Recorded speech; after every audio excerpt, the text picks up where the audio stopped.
اچھا، تو اگر آپ اسکن کیئر میں ذرا بھی دلچسپی رکھتے ہیں تو نیاسینامائڈ کا نام تو سنا ہی ہوگا۔ یہ ہر جگہ ہے، سیرمز میں، موئسچرائزرز میں، لیکن کیا یہ واقعی ویسا کام کرتا ہے جیسا کہ دعویٰ کیا جاتا ہے؟ آج ہم اسی بات کی تہہ تک پہنچیں گے۔ اور یہی تو اصل سوال ہے جو بہت سے لوگ پوچھ رہے ہیں۔ آپ نے بھی اسے ہر سیرم، موئسچرائزر اور یہاں تک کہ سن اسکرین میں بھی دیکھا ہوگا۔ کمپنیاں اسے ایک جادوئی جوس کے طور پر پیش کرتی ہیں، لیکن جب استعمال کرتے ہیں تو اکثر نتیجہ کچھ خاص نہیں نکلتا۔ تو آخر مسئلہ کیا ہے؟ تو اس سفر میں ہم سب سے پہلے اسی تضاد کو سمجھیں گے کہ یہ اتنا مشہور کیوں ہے لیکن اکثر کام کرتا محسوس کیوں نہیں ہوتا۔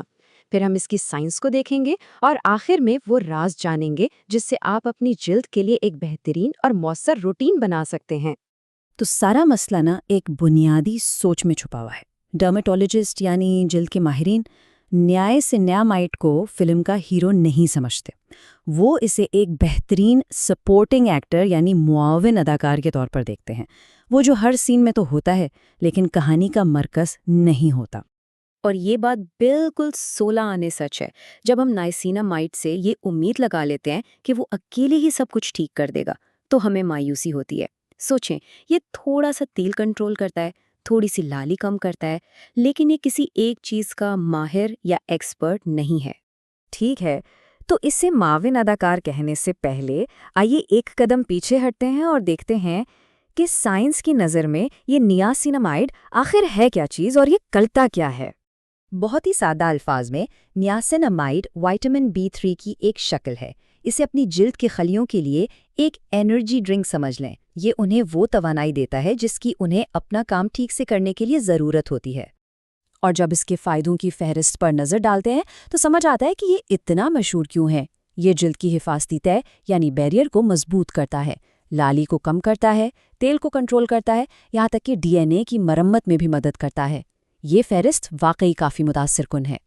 تو سائنس تو اپنی جگہ ٹھیک ہے، لیکن اب آتے ہیں اس راز کی طرف جو سب کچھ بدل دے گا۔ نیاسینامائڈ سے حقیقی نتائج حاصل کرنے کی چابی اس کے اصل کردار کو سمجھنے میں ہے۔ اور یہ وہ غلطی ہے جو ہم میں سے اکثر لوگ کرتے ہیں۔ ہم ایک بوتل دیکھتے ہیں جس پر 15 یا 20% لکھا ہوتا ہے اور فوراً سوچتے ہیں واؤ یہ زیادہ طاقتور ہے تو یہ بہتر ہی ہوگا، لیکن سچائی اس سے بالکل مختلف ہے۔ حقیقت یہ ہے کہ زیادہ تر سائنسی تحقیقات سے پتہ چلتا ہے کہ سب سے مؤثر اور قابل برداشت مقدار دراصل 2 سے 5% کے درمیان ہے۔ اس سے زیادہ اکثر غیر ضروری ہوتا ہے اور جلد پر خارش یا جلن کا سبب بھی بن سکتا ہے۔ تو یہ ہے وہ سب سے اہم نقطہ۔ نیاسینامائڈ کی اصل طاقت خود چمکنے میں نہیں بلکہ دوسرے ہیرو اجزاء کو اور زیادہ مؤثر بنانے میں ہے۔ یہ مرکزی کردار نہیں ہے، یہ بہترین معاون اداکار ہے۔ چلیں اب تھیوری کو عملی جامہ پہناتے ہیں۔ آئیے دیکھتے ہیں کہ اس معاون اداکار کو اپنی جلد کے مسائل کے لیے صحیح ہیرو کے ساتھ کیسے جوڑا جائے۔ اب یہ بات واقعی دلچسپ ہے۔ سیاہ دھبوں کے لیے نیاسینامائڈ رنگت کو جلد کی سطح تک پہنچنے سے روکتا ہے، جبکہ الفا آربیٹن یا وٹامن C جیسے ہیرو اجزاء اس رنگت کو بننے سے ہی روک دیتے ہیں۔ یعنی یہ ایک دو طرفہ حملہ ہے۔ اور ریٹینوائڈز کے ساتھ تو اس کی جوڑی بہترین ہے۔ ریٹینوائڈ ایک حقیقی ہیرو کی طرح سخت محنت کرتا ہے، خلیوں کو تیزی سے نیا بناتا ہے، اور نائسینامائڈ اس کی وجہ سے ہونے والی جلن کو کم کر کے اسے سپورٹ کرتا ہے۔ یہ ہے پرفیکٹ ٹیم ورک۔ اب بات کرتے ہیں چکنی جلد اور کھلے مساموں کی۔ یہاں نیاسینامائڈ تیل کی پیداوار کو کنٹرول کرنے میں مدد کرتا ہے، جبکہ سیلیسلک ایسڈ جیسا ہیرو مساموں کے اندر گہرائی تک جا کر انہیں صاف کرتا ہے۔ ایک مینیجر تو دوسرا کلینزر۔ اور جب جلد کی حفاظتی تہ یعنی بیریئر کی بات آتی ہے تو نیاسینامائڈ جلد کو سگنل دیتا ہے کہ وہ خود زیادہ سیرامائڈز بنائیں۔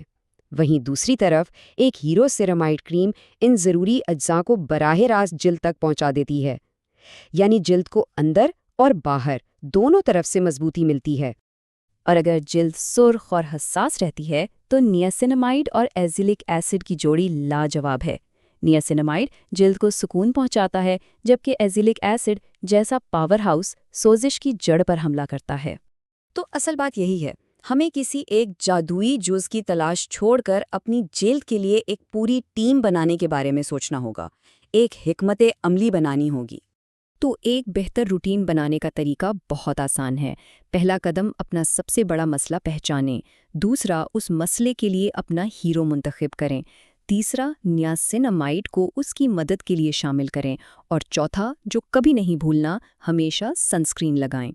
تو آخر میں سوال یہ نہیں ہے کہ کیا نایاسینامائڈ اچھا ہے، بلکہ سوال یہ ہے کہ آپ کی ٹیم میں کون ہے۔ آپ کا روٹین ایک ٹیم کی طرح ہے، تو سوچیں اپنی جلد کے اہداف کے لیے آپ کی سٹارٹنگ لائن اپ میں کون ہوگا۔